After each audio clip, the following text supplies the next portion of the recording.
Hello ನಮಸ್ಕಾರ. ನನ್ನ HFK life style YouTube ಚಾನಲ್ನಲ್ಲಿ ಮತ್ತೊಂದು ಹೊಸ ವಿಡಿಯೋಗೆ ನಿಮ್ಮೆಲ್ಲರಿಗೂ ಕೂಡ heartly welcome and welcome back. ಇದರಲ್ಲಿ ಸಂಪೂರ್ಣವಾಗಿ ಕಾಳು ಬೇಳೆಗಳಿದೆ, ಎಲ್ಲ ತೊಗೊಂಡಿದ್ದೀನಿ. ಸೊ ನಮ್ಮ ಊರಿಗೆ ಹೋಗ್ಬೇಕು ಇವಾಗ. ಮನ್ಸಿಗೆ ನೋವು ಆಗತ್ತೆ ಮಗನೆ.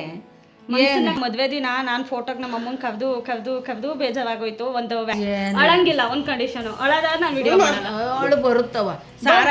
ಶಾಪಿಂಗ್ ಟೈಮ್ ಹೇಗೋ ಅವ್ರಿಗೂ ರಜಾ ಇದ್ದಿದ್ವಿ ಅಂತ ನಾನು ನನ್ನ ಮಗಳು ನಮ್ಮ ಮನೆಯವರು ಡಿ-ಮಾರ್ಟ್ಗೆ ಶಾಪಿಂಗ್ ಹೋಗಿದ್ವಿ.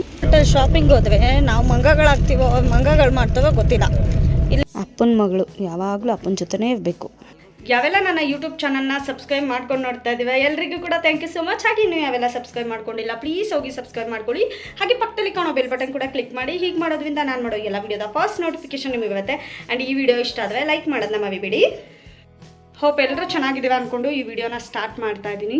ಆ್ಯಕ್ಚುಲಿ ಈ ವಿಡಿಯೋ ಏನಪ್ಪ ಅಂತ ಹೇಳಿದ್ರೆ, ಪ್ರೆಸೆಂಟ್ ನನ್ನ ಮದುವೆ ಆಗಿ 3 ವರ್ಷ ಆಯಿತು. 3 ವರ್ಷದಿಂದ ನಾನು ನಮ್ಮ ಮನೆಗೆ ಅಂತ ಹೇಳಿಬಿಟ್ಟು ದಿನಸಿ ಎಲ್ಲ ಯಾವತ್ತೂ ತೊಗೊಂಡೋಗಿಲ್ಲ. ಬಿಕಾಸ್ ಅಪ್ಪಾಜಿ ಸಂತೆಗೆ ಹೋಗ್ತಾ ಇದ್ರು.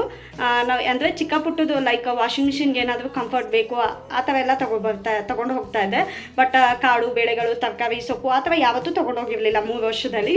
ಈಗ ಅಪ್ಪಾಜಿ ರೀಸೆಂಟಾಗಿ ಸ್ವಲ್ಪ ದಿನದಿಂದ ಏನೋ ಕೆಲಸ ಇದೆ ಅಂತ ಹೇಳಿಬಿಟ್ಟು ಸಂತೆಗೆ ಹೋಗ್ತಾ ಇಲ್ಲ. ಹಾಗಾಗಿ ಇವತ್ತು ನಾನು ದುಡ್ದಿರೋ ದುಡ್ಡಲ್ಲಿ ನಮ್ಮ ಮನೆಗೆ ತೊಗೊಂಡು ಹೋಗ್ತಾ ಇದ್ದೀನಿ. ಖುಷಿ ನೋಡಿ, ಎಲ್ಲ ತೊಗೊಬಂದು ಇಟ್ಕೊಂಡಿದ್ದೀನಿ. ಒಂದು ಬ್ಯಾಗಲ್ಲಿ ಪೂರ್ತಿ ಕಾಳು ಬೇಳೆಗಳು ಸೋಪು ಶಾಂಪು ಎಲ್ಲ ಇದೆ. ಆ್ಯಂಡ್ ಇದರಲ್ಲಿ ಪೂರ್ತಿ ತರಕಾರಿ ಇದೆ, ಎಲ್ಲ ಥರದ ತರಕಾರಿ ಎಲ್ಲ ತೊಗೊಂಡಿದ್ದೀನಿ. ಸೊ ನಮ್ಮ ಊರಿಗೆ ಹೋಗ್ಬೇಕು ಇವಾಗ. ನಾನಂತೂ ಕಾಯ್ತಾ ಇರ್ತೀನಿ ಯಾವಾಗ ಸ್ಯಾಟರ್ಡೆ ಸಂಡೇ ಆಗುತ್ತೆ ನಮ್ಮ ಊರಿಗೆ ಹೋಗ್ತೀವಿ ಅಂತ ಹೇಳಿಬಿಟ್ಟು. ಚಪಾತಿ ಮಾಡೋದು ನನ್ನ ಮಗಳು ಎಲ್ಲನೂ ತೆಗ್ದೆಸಿಯೋದು ಮುಟ್ಟೋದು ಆ ಥರ ಮಾಡೋದಕ್ಕೆ ಇಳಿಸು ಅಂತ ಅಂತಾರೆ. ಬನ್ನಿ ಈ ಕಡೆ ಬನ್ನಿ ನೋಡಿ, ಇಲ್ಲೆಲ್ಲ ಈ ಥರ ಜೋಡಿಸ್ಕೊಂಡಿದ್ದೀನಿ. ಎಲ್ಲ ಎಲ್ಲಿ ನೋಡಿದ್ರು ನನ್ನವೇ ಐಟಮ್ ಜಾಸ್ತಿ ಇದೆ. ಕೈ ತೆಗೀರಿ ಹಠ ನೋಡಿ ಹಠನ. ನಾನು ಸಿಂಪಲ್ ಆಗಿ ಬಿಸ್ನೆಸ್ ಮಾಡ್ತಾ ಇದ್ದೀನಿ, ಇಷ್ಟೊಂದು ಸಪೋರ್ಟ್ ಮಾಡ್ತಾ ಇದೀವಲ್ಲ. ನಿಮ್ಮ ಲೈಫಲ್ಲಿ ನಿಮಗೆ ಅಥವಾ ನೀವು ಕೆಲ್ಸಕ್ಕೆ ಹೋಗ್ಬೇಕಾದ್ರೆ ಸಪೋರ್ಟ್ ಮಾಡ್ತಿದ್ರಾ? ಏನು ಕೆಲಸ ಮಾಡ್ತಾ ಇದ್ವಿ ನೀವು? ನಮಗೆ ಏನು ಓದಿದೀವ? First of all engineer doctor? 6ನೇ ಕ್ಲಾಸ್ ಅಷ್ಟು ಇಂಜಿನಿಯರ್ ಡಾಕ್ಟರ್ ಓದೆ. ನೀನು 6ರಿಂದ 7ನೇ ಕ್ಲಾಸಿಗೆ ಪಾಸ್ ಆದೆ. ನಮ್ಮ ಅಕ್ಕ ಬರವಂತ ಬುಕ್ ಬಟ್ಟೆ ತುಂಬ್ಕೊಂಬತ್ತು ನಂಗೆ ಗೊತ್ತಾಗ ಮಾವಿನ ಕೊಡ್ತೀನಿ ಅಂತಲ್ಲ ಕರ್ಕೊಬಂದ್ಬಿಟ್ಟು ಅದು ಕಳಿಸ್ತೀನಿ ಅಂತ ಕಳಿಸ್ಲೇ ಇಲ್ಲ. ಒಂದು ದುಡ್ಡಿಲ್ಲ. ನಮ್ಮ ಅಜ್ಜಿ ಮನೇಲಿ ನಾನು ಓದಿದ್ದು 6ನೇ ಕ್ಲಾಸ್ ಅಷ್ಟೇ. 6ನೇ ಕ್ಲಾಸ್ ಅಷ್ಟೇ. 6ರಿಂದ 7ಕ್ಕೆ ಪಾಸ್ ಅವು ಕರ್ಕೊಬಂದು. ಮತ್ತೆ ಇತ್ತೀಚೆಗೆ ಇಂಗ್ಲೀಷ್ ಎಲ್ಲ ಕೆಲವೊಂದು ವರ್ಡ್ಗಳನ್ನ ಏನೋ ಒಂದು ಸ್ಟೈಲಿಶ್ ಆಗಿ ಇರ್ತೀವಲ್ಲ, ಯೂಟ್ಯೂಬ್ ನೋಡಿ ನಮ್ಮಮ್ಮ ಸ್ಟೈಲಿಶ್ ಆಗಿ ಕೆಲವೊಂದು ಪದಗಳನ್ನ ಹೇಳುತ್ತೆ. ಲೈಕ್ ಏನಂದರೆ ನಿಂಗೇನು ಮೈಂಡ್ ಅಪ್ಸೆಟ್ ಆಗಿದೆಯಾ, ನನಗೆ ಯಾಕೋ ಮೂಡ್ ಸ್ವಿಂಗ್ಸ್ ಆಗ್ತಾ ಇದೆ, ನನಗೆ ಯಾಕೋ ಬೇಜಾರಾಗ್ತಾ ಇದೆ, ಏನೋ ಸಮಥಿಂಗ್ ಕೆಲವೊಂದು ಪದಗಳನ್ನ ಹೇಳ್ತಿರ್ತಾರೆ. ಓಕೆ, ಈಗ ಬಿಡಿಯಮ್ಮ ಅದು. ನೀವು ಏನೇನು ಕೆಲಸ ಮಾಡಿದ್ದೀವಿ ಅಮ್ಮ? ಫಸ್ಟು ನಿಡುಡಿಂದ ಮುದ್ನಳ್ಳಿಗೆ ಬಂದ ಮೇಲೆ ಸ್ವಲ್ಪ ದಿವಸ ಮನೆತೆ ಇದ್ದೆ. ಆಮೇಲೆ ನೋಡ್ಕೊಂಡು ಹೇಳಿ. ಮನೆತೆ ಇದೆ ಎಲ್ಲ ಕೆಲಸನೂ ಎಲ್ಲ ಕೆಲಸನೂ ಮಾಡಿದ್ದೀನಿ. ಕನ್ಸ್ಟ್ರಕ್ಷನ್ ಎಲ್ಲ ಅಂದರೆ 15 ವರ್ಷಕ್ಕೆ ಮದುವೆ ಮಾಡಿದ್ರು ಅಂತಾರೆ. ಅದು ಏನು ಎಲ್ಲ ಆಡ ಹುಡುಗಿ ದನ ಮೇಯ್ಸ್ಕೊಂಡು ಮನೆಗೆ ಬಂದೆ. ನಿಮ್ಮ ಅಪ್ಪ ಮನೆ ನೋಡಕ್ಕೆ ಬಂದರು. ನಂಗೆ ಮದುವೆನೇ ಇಷ್ಟ ಇರಲಿಲ್ಲ. 15 ವರ್ಷಕ್ಕೆ ಮಾಡಿದ್ರು ಅಂತಾರಪ್ಪ. ಸಾಕತ್ತು ಕಷ್ಟ. ಈಗಮ್ಮ ನಾವು ಹೇಳ್ತೀವಲ್ವಾ, ಜಸ್ಟ್ ನಾನು ಅಂತಲ್ಲ, ಈಗ ನಾನು ಪ್ರೀವಿಯಸ್ ವರ್ಕ್ ಮಾಡ್ತಿದ್ದೆ. ಅಮ್ಮ ಎವಿ ಪ್ರೆಷರ್ ಕಣಮ್ಮ, ತಡಿಯೋಕ್ಕಾಗಲ್ಲ, ಯಾವಳು ಮಾಡ್ತಾಳೆ ಈ ಕೆಲಸ ಅಂತ ಅನ್ನೀವಲ್ಲ. ನಿಮಗೆ ಹಂಗೆ ಅನ್ನಿಸ್ತಿರ್ಲಿಲ್ಲ? ಅಯ್ಯೋ ಇಷ್ಟೊಂದು ಕಾಟ ಯಾರು ಮಾಡ್ತವೆ ಕೆಲಸ ಅಂತ ಹೇಳ್ಬಿಟ್ಟು. ಅಂದರೆ ನಮಗೆ 20-25 ಸಾವಿರ ಸಂಬಳ ಎಲ್ಲ ಕೊಟ್ಟು ಎಲ್ಲ ಮಾಡಿದ್ರು ವರ್ಕ್ ಪ್ರೆಷರು ಹಂಗೆ ಹಿಂಗೆ ಅಂತಿದ್ವಿ. ನಿಮ್ಮ ಕಾಲದಲ್ಲಿ ತಿಂಗಳಿಗೆ 1,5 ಸಾವಿರ ಅಂದರೆ ಅಷ್ಟೊಂದು ದುಡ್ಡನ್ನ ಹೆಂಗೆ ಖರ್ಚು ಮಾಡ್ತಾಯಿದ್ವಿ? ಏನು ಮಾಡ್ತಾಯಿದ್ವಿ? ಆಮೇಲೆ ಫಸ್ಟ್ 50-100 ಮಗ ದಿವಸಕ್ಕೆ. ಆಮೇಲೆ ಜಾಸ್ತಿ ಮಾಡಿರಿ 200, 250, 300 ಹಿಂಗೆ. ನಾನು ಅಕ್ಕನ ಕೈಲೇ ಕೊಡಿವೆ ರುಕ್ಕಂಟಿ ಸೀರೆಗೆ ದುಡ್ಡು ಹಾಕೊಳ್ಳು ಜಾಸ್ತಿ. ಅರ್ಧ ಸಂಬಳ ಕೊಡೋಳು, ಕಾಫಿ ಮಿಲ್ಗೆ ಹೋಗೋಳು, ಅರ್ಧ ಇಟ್ಕೊಳ್ಳೋಳು. ಏಜ್ ಎಷ್ಟು ನಿಮಗೆ? ಒಂದು 50 ಅಲ್ವಾ? ವಯಸ್ಸಾದ್ಮೇಲೆ ನೀನು ನಮ್ಮ ಮನೇಲಿ ಇರ್ತೀಯ, ನಿನ್ನ ಮಗನ ಮನೇಲಿ ಇರ್ತೀಯ? ನಾನು ಇನ್ನೂ ನೋಡ್ಕೆ ಅನ್ನಕ್ಕಲ್ಲ ಮಗನೂ ನೋಡ್ಕೆ ಅನ್ನಲ್ಲ. ಒಟ್ಟಿನಲ್ಲಿ ಮಗಳ ಮನೆಗೆ ಹೋಗಿ ಮಗಳು ಅಳಿಯನ ಮನೆಗೆ ಹೋಗಿ ನಾವು ಇರಬಾರ್ದು. 1 ದಿವಸ 2 ದಿವಸ ಚಂದ ನೆಂಟಿಸ್ತಾನ ಮಗಳ ಮನೆ ಅಂತ ಶಾಶ್ವತ. ನಿನ್ನ ಮಗ ನೋಡ್ಕೊಳ್ಳಲ್ವಲ್ಲ? ನನಗೆ ಕಾನ್ಫಿಡೆನ್ಸ್ ಐತಲ್ಲ ನಿನ್ನ ಮಗ ನೋಡ್ಕೊಳ್ಳಲ್ಲ. ಹೇಳಿ ಎದುರಿಸ್ಬೇಡ. ಒಂದು ನನ್ನ ಮಗು ನೋಡ್ಕೊಳ್ಳಲ್ಲ, ಮಗಳು ನೋಡ್ಕೊಳ್ಳಲ್ಲ ಅಂದರೆ ನಾನು ನೋಡ್ಕೊಳ್ಳಲ್ಲ ಅಂತ ಹೇಳಿದ್ದ, ನೋಡ್ಕೊಳ್ಳಲ್ಲ ಅಂತ ನಾನು ಹೇಳಿದ್ದ. ನೀನು ನಿನಗೂ ಸಂಸಾರ ಜವಾಬ್ದಾರಿ ಬಂತು, ನಿನಗೂ ಒಂದು ಮಗು ಆಗೈತೆ, ನಿನಗೂ ಗಂಡ ಮಕ್ಕಳು ಸಂಸಾರ ಅತ್ತೆ ಮಾವ ಅಂತ ಇರಲ್ವಾ? ಯಾರು ಒಳ್ಳೆಯವರಪ್ಪ, ಅವ್ರೇನು ಕೆಟ್ಟವ್ರು? ನಾನು ಕೆಟ್ಟವ್ರು ಅಂತ ಯಾವತ್ತೂ ಹೇಳಿಲ್ಲ, ಹೇಳೋಕ್ಕಲ್ಲ. ಅವ್ರು ಒಳ್ಳೆಯರೇ ಅಂತ ಅತ್ತೆ ಮಾವದಿರು ನಿಜವಾಗ್ಲೂ ಸಿಗಲ್ಲ. ನಿನ್ನ ಮಗಳ ಥರ ನೋಡ್ಕೋತಾರೆ, ನೀನು ಅಪ್ಪ ಅಮ್ಮನ ಥರನೇ ನೋಡ್ಕೊತಾ ಇದೆಯಾ, ನೋಡ್ಕೊ ಪ್ರೇಮ ಇಷ್ಟೆಲ್ಲ ಹೇಳ್ದಲ್ಲ. ನಾನು ಆಶ್ರಮಕ್ಕೆ ಸೇರ್ಕೈತಿ, ನಾನು ಯಾರ ಟಿಬಕ್ಲಿಗೂ ಬರೋಕ್ಕಲ್ಲ. ನನಗೆ ಮಕ್ಕಳೇ ಇಲ್ಲ, ನನಗೆ ಹುಟ್ಟಿಲ್ಲ, ಹೆಣ್ಣು ಮಕ್ಕಳಿದ್ದಾವೆ ಅಂದರೆ ಯಾರೂ ಸೇರಿಸ್ಕೊಳಕಲ್ವಲ್ಲ. ನನ್ನ ಮೇಲೆ ನಿನ್ಗೆ ಯಾಕೆ ಇಷ್ಟು ದ್ವೇಷ? ನಾನು ಏನು ತಪ್ಪು ಮಾಡಿದ್ದೀನಿ? ನಾನೇನಯ್ಯ ತಪ್ಪು ಮಾಡಿದೆ? ಒಂದು ಇಬ್ಬರ ಹತ್ರ ಇಸ್ಕೊಂಡಿದ್ದೀನಿ, ನನ್ನ ತಮ್ಮನ ಹತ್ರ ಒಬ್ಬರ ಹತ್ರ ಹೇಳಿದ್ದೆ ತಾನೆ ಯಾವತ್ತೂ ಕೇಳಬೇಡ ಮದುವೆ. ಹೇಳಿದ್ಲು, ಒಡವೆ ಇಟ್ಟಮ್ಮ ನಾನಿದ್ದೀನಿ ಬಿಡಿಸ್ಕೊಡ್ತೀನಂತೆ ಅಂತ ಅಂದದ್ಲು. ಒಂದೇ ಸಲ ಮದುವೆ ಆಗೋದು ಲೈಫಲ್ಲಿ ಅಂದದ್ಲು. ಅವಳು ಆಸೆ ಪಟ್ಟಂಗೆ ಚೌಟ್ರಿಲೆ ಮಾಡಿಕೊಟ್ಟೆ, ಚೆನ್ನಾಗಿ ಒಡವೆ. ಆದ್ರೂ ಅವ್ರ ಅಪ್ಪ ಇಲ್ದಲೆ ಎಲ್ಲ ಮಾಡಿದ್ನೆಲ್ಲ ಒಂದೊಂದ್ಸಲ ಮನ್ಸಿಗೆ ನೋವು ಬೇಜಾರಾಗುತ್ತೆ. ನಮ್ಮಮ್ಮ ಹೆಂಗ್ ಗೊತ್ತಾ, ಮದುವೆ ದಿನ ನಾನು ಫೋಟೋಗೆ ಅಮ್ಮನ ಕವ್ದು ಬೇಜಾರಾಗೋಯ್ತು. ಒಂದು ವ್ಯಾನಿಟಿ ಕೊಟ್ಟಿದ್ದೆ, ಅದರಲ್ಲಿ ಅಂದರೆ ದುಡ್ಡನ್ನೆಲ್ಲ ಬಲ್ಕಾಗಿ ಹ್ಯಾಂಡ್ಲ್ ಮಾಡೋದು ಯಾವಿರಲಿಲ್ಲ. ನನ್ನ ತಮ್ಮ ಡೆಫು, ಹಂಗಾಗಿ ನಮ್ಮಮ್ಮನೇ ಎಲ್ಲ ಮಾಡ್ತಿದ್ವಲ್ಲ. ಹಿಂದಿನ ದಿನನೇ ಕುತ್ಕೊಂಡು ಬಳೆ ಶಾಸ್ತ್ರದವ್ರಿಗೆ ಇಷ್ಟು ಕೊಡಬೇಕು ಅಂತ ಹೇಳಿ ಒಂದು ರಬ್ಬರ್ ಬ್ಯಾಂಡ್ ಹಾಕ್ಕೊಟ್ಟಿದ್ದೆ.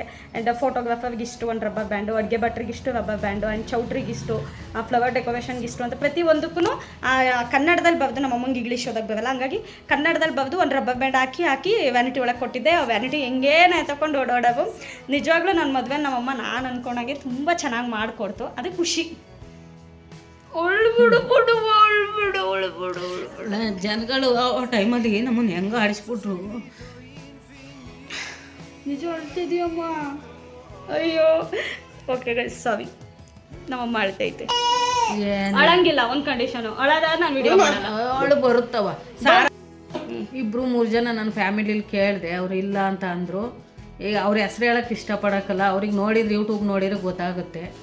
ನನ್ನ ಮಗಳು ಯಾವಾಗಲೂ ಎಲ್ಲೇ ಇದ್ದರೂ ಚೆನ್ನಾಗಿರ್ಬೇಕು ಅಂದರೆ ನನ್ನ ಕಷ್ಟ ನನ್ನ ಮಗನಿಗೆ, ನನ್ನ ಮಗಳಿಗೆ, ನನ್ನ ಮೊಮ್ಮಗಳಿಗೆ ಬರಬಾರ್ದು. ಅಜ್ಜಿದಿರಾದ್ಮೇಲೆ ಎಲ್ಲ ಕೇಳ್ಕೊಳ್ಳೋದು ಇಷ್ಟೇ. ಮಗಳನ್ನ ಬಿಟ್ಟಿದ್ರು, ಮೊಮ್ಮಕ್ಳು ಬಿಟ್ಟು ಮಗನ ಮಗಳ ಬಿಟ್ಟಿರೋಕೆ ಆಗಕ್ಕಲ್ಲ. ನಾವು ಬೇಡ, ನಾವು ವೇಸ್ಟ್ ಮಾಡಿ ಹೆಂಗೆ ನಾವು ವೇಸ್ಟ್ ಮಾಡಿ ಎಲ್ಲ. ನನ್ನ ಗಂಡನ ಕೇಳಿದೆ, ಅವನು 5 ಲಕ್ಷ ಕೊಡ್ತೀನಿ ಅಂದ, ಲಾಸ್ಟಿಗೆ 3 ಅಂದ, 2 ಅಂದ, ಬರೀ 50,000 ಕೊಟ್ಟ. ಸಖತ್ತು ಕಷ್ಟ ಬಿದ್ದು ಮಕ್ಕಳು ಸಾಕಿ ಎಜುಕೇಷನ್ ಕೊಡ್ತೀವಿ.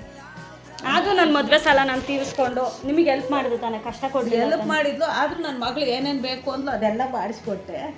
ಅವಳಿಗೇನು ಇಲ್ಲ, ನಂಗೆ ಕಮ್ಮಿನೇ ಮಾಡಿಲ್ಲ. KG ಗಟ್ಟಲೆ ಮಾಡಿಸ್ತಿದ್ರು, ನನ್ನ ಬಡಸ್ತಾನಕ್ಕೆ ನಾನು ಏನು ಮಾಡಿಸ್ಬೇಕು ಅದು ಮಾಡಿಕೊಟ್ಟಿನಿ. ಮನೆಯಲ್ಲಿದ್ದೇವೆ ಚಿನ್ನ ಚಿಂತೆ ಏತಕ್ಕೆ ಇನ್ನ. ಶಾಪಿಂಗ್ ಟೈಮ್ ಇದು. ಬರ್ಜವಿ ಶಾಪಿಂಗು.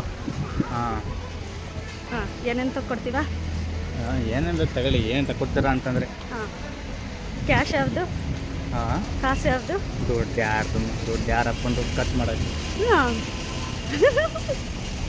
ನನಗೂ ಬೇರೆ ಮಕ್ಕಳನ್ನ ಎತ್ಕೊಂಡು ಹೋಗ್ಬೇಕಾದ್ರೆ ನನ್ನ ಮಗಳನ್ನ ಯಾವಾಗ ಹಿಂಗೆ ಕೂರಿಸ್ಕೊಂಡು ನಾನು ಶಾಪಿಂಗ್ ಹೋಗ್ತೀನಿ ಅಂತ ಅನ್ಸೋದು. ಸೊ ಫೈನಲಿ ಇವತ್ತು ನನ್ನ ಮಗಳನ್ನ ಕರ್ಕೊಂಡು ನನ್ನ ಹಸ್ಬೆಂಡ್ ಜೊತೆ ಡಿ-ಮಾರ್ಟ್ಗೆ ಶಾಪಿಂಗ್ ಹೋಗಿದ್ದೆ.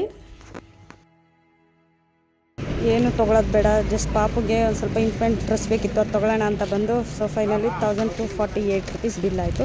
ಅದ್ರ ಜೊತೆಗೆ ಇಲ್ಲಿ ಐಸ್ ಕ್ರೀಮ್ ತೊಗೊತಾ ಇದ್ದೀವಿ. ಹೆಣ್ಮಕ್ಳು ಶಾಪಿಂಗ್ ಬಂದ ಮೇಲೆ 3 ನಾಮ ಅಷ್ಟೇ. ಸೊ ಡಿ-ಮಾರ್ಟಿಗೆ ಶಾಪಿಂಗ್ ಬಂದಿದ್ದೀವಿ. ಡಿ-ಮಾರ್ಟ್ ಸಿಕ್ಕಾಬಟ್ಟೆ ಕ್ರೌಡ್ ಇದೆ ಎಲ್ಲಿ ಶಾಪಿಂಗ್ ಮಾಲ್ ಆದ್ರೂ. ನಾನೊಂದು ಐಸ್ ಕ್ರೀಮ್ ತೊಗೊತಾ ಇದ್ದೀನಿ ಅಷ್ಟೇ. ಇನ್ನು ಮಿಕ್ಕಿದೆಲ್ಲ ಮನೆಗೆ ಬೇಕಾಗಿರೋ ಐಟಮೇನೆ. ಅಯ್ಯೋ, ಎಷ್ಟು ದುಡ್ಡಿದ್ರೂ ಸಾಲಲ್ಲ ಅನಿಸುತ್ತೆ ನೋಡಿ ಶಾಪಿಂಗ್ ಬಂದರೆ. ನಾನು ಡ್ರೆಸ್ಗಳೆಲ್ಲ ತೊಗೋಬೇಕು ಅಂದ್ಕೊಂಡೆ, ಬಟ್ MRP ನೋಡಿ ಕಾಸ್ಟ್ಲಿ ಅಂತ ಸುಮ್ಮನೆ ಬರ್ತಾ ಇದ್ದೀನಿ. ಹೀರೋಯಿನ್ ಥರ ಕಾಣಿಸ್ತಾವಳು ನೋಡಿ, ಹೊಸ ಸ್ಪೆಕ್ಸು. ಅವಜ್ಜಿ ಸ್ಪೆಕ್ಸಿಗೆ ಆಸೆ ಪಡ್ತಿದ್ಲು, ಅದಕ್ಕೆ ಅವರಪ್ಪ ಹೊಸ ಸ್ಪೆಕ್ಸ್ ಕೊಡ್ಸೋರು. ಅಪ್ಪಂಗಾಕಪ್ಪ, ಅಪ್ಪಂಗಾಕು. ವಾಹ್, ಏನು ಹೀರೋ, ಕಣ್ಕಪ್ಪೊಂದು ಮಿಕ್ಸು. ಬನ್ನಿ ಹೋಗೋಣ, ಟೈಮ್ ಐತೆ. ಏನು ಗೊತ್ತಾ, ಡಿ-ಮಾರ್ಟಲ್ಲಿ ಶಾಪಿಂಗ್ ಹೋದರೆ ನಾವು ಮಂಗಗಳಾಗ್ತೀವೋ ಮಂಗಗಳು ಮಾಡ್ತೀವೋ ಗೊತ್ತಿಲ್ಲ. ಇಲ್ಲಿ ಟೋಟಲ್ ಲೀಸ್ಟ್ ಕೊಟ್ಟಿದ್ದಾವೆ ಅಲ್ಲ, 18 ಕ್ವಾಂಟಿಟಿ 23 ಅಂತ ಹೇಳೋಕೆ ಕೊಟ್ಟಿದ್ದಾವೆ. ಇದಿಷ್ಟು ಆ್ಯಡ್ ಮಾಡಿದ್ರೆ 1108 ರೂಪಾಯಿ ಬರುತ್ತೆ. ಅದಾದಮೇಲೆ GST ಅಂತ ಹೇಳಿಬಿಟ್ಟು 63 ರೂಪಾಯಿ ಕೊಟ್ಟಿದ್ದಾವೆ. ಇದನ್ನು ಆ್ಯಡ್ ಮಾಡಿದ್ರೆ 1148 ಸಮಥಿಂಗ್ ಬರುತ್ತೆ. ಬಟ್ ಬಿಲ್ಲು 1248 ಬಂದಿದೆ. ಅದು ಹೆಂಗೆ ಅಂತ ಗೊತ್ತಿಲ್ಲ, ಏನು ಮಾಡೋಕ್ಕಾಗಲ್ಲ. ಹೋಗಿದ್ದೀವಿ, ತಂದಿದ್ದೀವಿ, ಸುಮ್ಮನೆ ಆಗಬೇಕಷ್ಟೆ 100 ರೂಪಾಯಿಗೆ. ಇವನೇನು ಮಕ್ಕ ಹೇಳ್ತಿದ್ದಂಗೆ ಇಟ್ಕೊಂಡವನೇ ಗುಬಾಯಿಸ್ತೀವಲ್ಲ, ಯಾಕೆ ಹೋಗಿದ್ದೀವಿ, ತಗೊಬಂದಿದ್ದೀವಿ, ಸುಮ್ಮನಾಗಬೇಕಷ್ಟೇ ಅಂತ ಅಂದ್ಕೊಂಡ್ರೆ. ನಡ್ರಿ ಈಗ ಹೋಗೋಣ, ನಡ್ರಿ ಈಗ ಹೆಂಗೆ ಬಂತು ಬಿಲ್ ಹೆಂಗೆ ಹಾಕಿವಿ ಅಂತ ಕೇಳೋಣ ನಡೀವಿ. ಮತ್ತೆ 200 ಪೆಟ್ರೋಲ್ ಹಾಕ್ಸೋ ಹೋಯ್ತು. ಬರೀ ಇಂಥದೆಯಾ?